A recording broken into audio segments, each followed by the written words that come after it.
folks. Welcome to another episode, Drinking with the Jenkins.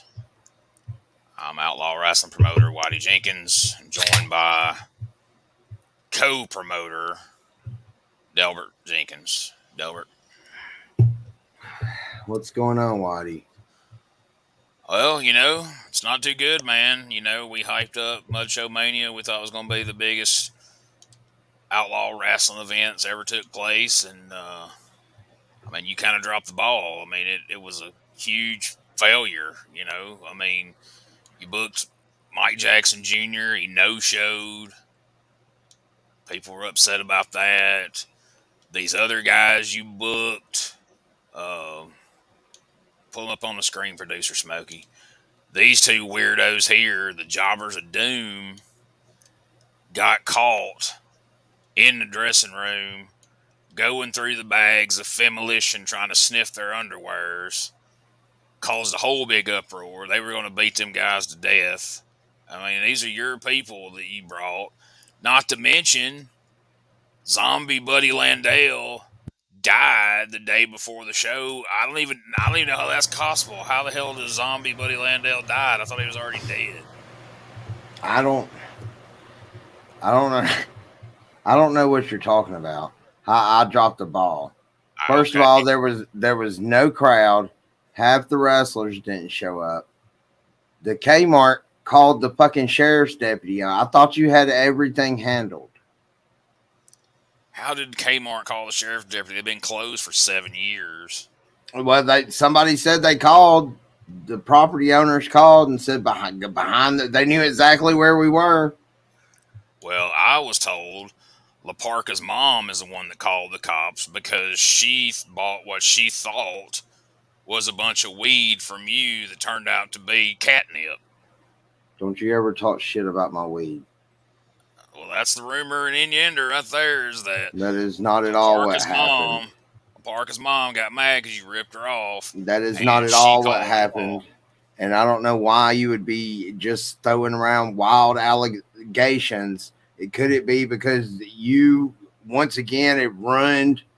I really thought this was going to turn everything around for us, Whitey.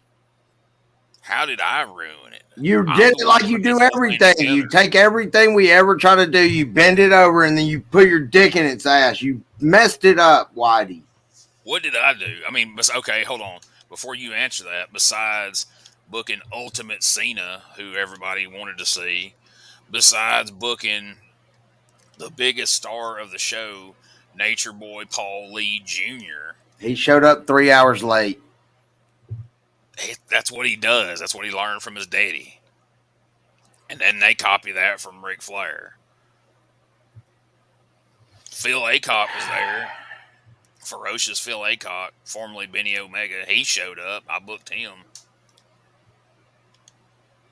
The show is a total... We're going to talk about how you booked Disco Leroy, and then we find out after he gets there that he's a registered sex offender. And then we had to fire two of our midget wrestlers that were actually little kids that couldn't be around Disco Leroy. I told you 2 months ago, Leroy may or may not be a diddler. And you said, we'll work it out. We'll work it out. Well, just so you know, Little Savio Vega and Little Abdullah the Butcher won't be back now. Where else am I going to find a little Puerto Rican kid and a little fat black kid that's got his head scarred up because he had an unfortunate accident on his tricycle when he's a kid to play Baby Abdullah? I don't know why you're worried about that. Sneaky Pete quit, and he said he ain't never coming back. Sneaky Pete always comes back. He always talks that shit. He gets you all riled up. You get all worked up about it. I get 2 days worth of text messages and calls about, Sneaky Pete ain't come back. He comes back every time. He sneaks back in before the show starts. Fuck Sneaky Pete. I don't give a damn if he does quit. What does he actually do for anybody? I'm just saying. Sneaky Pete is the one that was late picking up Juan Jeremy Jr. from preschool that day, and we almost didn't have him there, and that was the draw. What are we gonna do now, Whitey? What's the plan?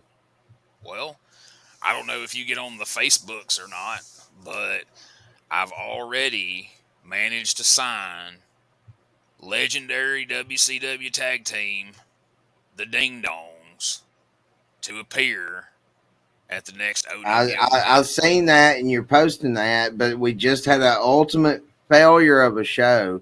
My last two Social Security or my disability checks were tied up in that show. What are we gonna do now? I just told you.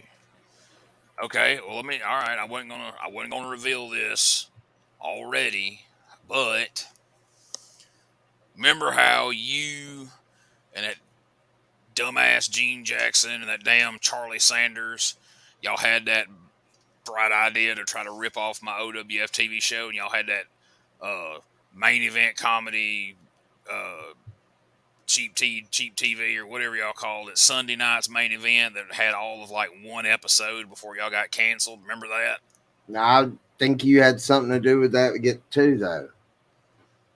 Well, I managed to get the time slot, 6 o'clock on Sunday nights. We're going to have the OWF Sunday night's main event coming up soon. And that's going to be TV. So we got some TV tapings coming up. I have went out and I have acquired us. Remember how WWE used to have that Ohio Valley Wrestling and Deep South Wrestling had them developmentals, and that's where some of the guys you see on there today, that's where they came from. I done got us a developmental. I done got us a developmental wrestling place over. Well, I can't say where it is, but it's over a couple hours away from us. And they're sending in some great matches. They're going to be the future stars of the OWF. And so I'm fixing to get together with you and see if we can wrangle up old Charlie Sanders. We're going to do some commentary on it. We've also got some other great OWF. We got Chuck the Truck's going to be in some of these matches. We got all kinds of great stuff to show these folks. You know, how do you know that's going to work? Because Charlie Sanders has been coaching a girls' soccer team to state. They got beat. They're out. Oh, what do you think? Did you think they were going? What you think they were going to go all the way? What do you think? I mean, I was hoping they were going to win. Was it Rodney Dangerfield? Was it Ladybugs or whatever that damn movie's called? Charlie Sanders is Rodney Dangerfield. Ladybugs too. I was hoping he would win. You didn't want him to win? The Sand Mountain Soccer Girls. I didn't say I didn't want him to win. I just knew he wouldn't. I've been around that guy long enough to know that he ain't gonna win. All right. He didn't want to win. You think he wanted to be out there coaching during the hottest part of the summer? Hell no. He ain't about that. But God he'll sit home on his computer and call these wrestling matches from the comfort of his own home and his cat. Well, I guess I'm excited about that then. So we're gonna call. I mean, look at this graphic right here. That is Lester Jones. Cool Lester Jones made that for us. You know, from Lester Jones Barbecue Strip Club. I remember. He's one of our main sponsors. Remember, he was like, if you boys show up, you don't have to buy nothing. I'll feed you. And then we showed up, and at the end of the night, he gave us a bill. Yeah. And we're like, what the hell, man? This is supposed to be free. And he's like, well, didn't enough people show up. I was like, what does that mean? He's like, maybe on the next one. Well, you remember how that one time he tried to trick us into doing a free comedy show? Like, he invited us down to hang out. And then he, like, showed us art. For some reason, our table was up on a stage in front of everybody. And he sat us up there and he laid that microphone between us. And then he's like, hey, man, tell me that joke y'all told about so-and-so. Next thing we know, we done did 20 minutes for free. And then he gave us a bill for the barbecue we ate. Not to mention, they asked us not to come back. Well, you know you ain't supposed to do that during a lap dance, Delbert. Well, you know, I know Lester's place is kind of lowbrow, but damn, it ain't that lowbrow. You can't expect to do that on somebody. She said, sit on your hands, and I did. She didn't say nothing about she said sit. She said sit. I did sit on them. I mean, I sat on one of them. And then you did something that rhymes with sit. Well, why didn't they? Nobody. They didn't. She was being all sexual. Nobody says you're not supposed to jerk off in there. What would you do? I'm not talking about that. I'm talking about when she said sit on your hands, and you thought she said shit on your hands, and oh, That was embarrassing. it was disgusting. They had to shut the club down for 7 hours. Health department shut them down. They had to call Servpro out there. Those damn green trucks had to come out there and fumigate, clean the whole place out. They even had to clean out the deep fryers, which I don't even know why that was about exactly, but they needed them.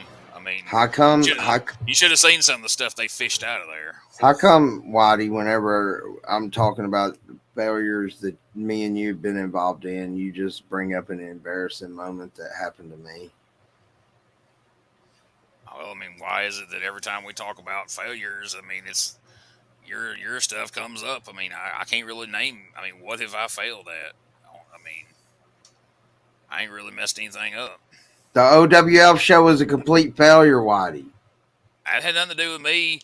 The guys I booked, like medium sexy Devin Nash, he showed up. I mean, yeah, he don't have that long hair anymore, and he weighs 387 pounds, and he's black now apparently. But I mean, that was him. I know people are calling me a liar. They're trying to say that I misrepresented him, but that was him. He's gained a lot of weight. He's cut off his hair, and he spent way too much time in the tanning bed. But it was this guy right here. Well, it got a little sketchy, so I'm gonna ask you because I know I had to dip and dive because everybody I ran into was wanting their money. They was like, Delbert, where's my money? And I was like, let me get with Whitey, and I just dipped out. So how did you get out of there? Yeah, no shit. You just dipped out. Yeah, thanks a lot.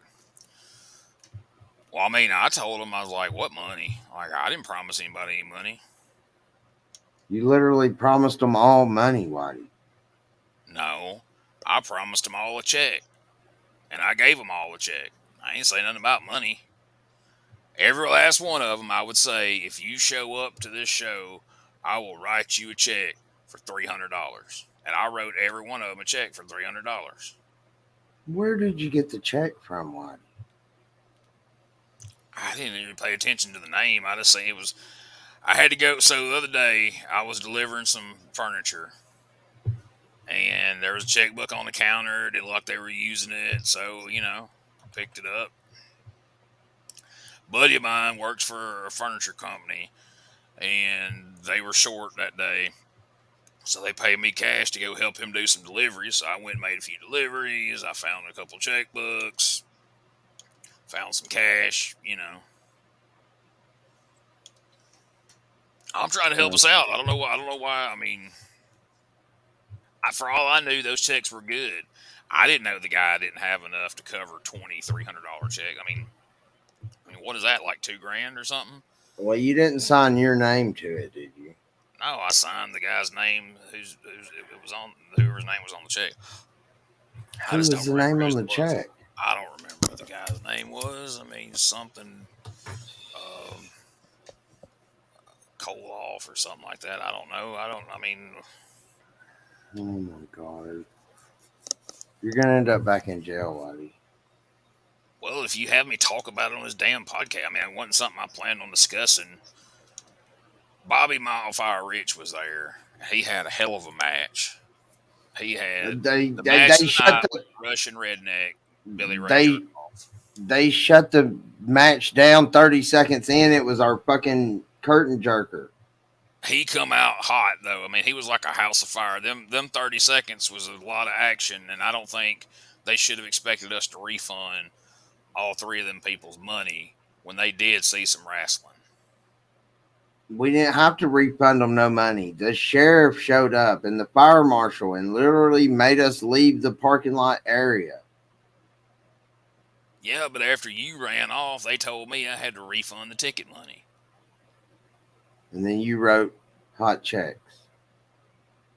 I mean, I don't know if they were good or not. I mean, I just assumed that guy looked like he should have some money in his account, so I figured he had enough to cover the $2,300 checks I wrote to the wrestlers, and then the 3 $5 checks I had to make out to refund those people's tickets, and then the other couple of $100 I had to pay the guy that brought the ring. I don't believe you. Join us next week. You'll see another blundering failure from the Jenkins.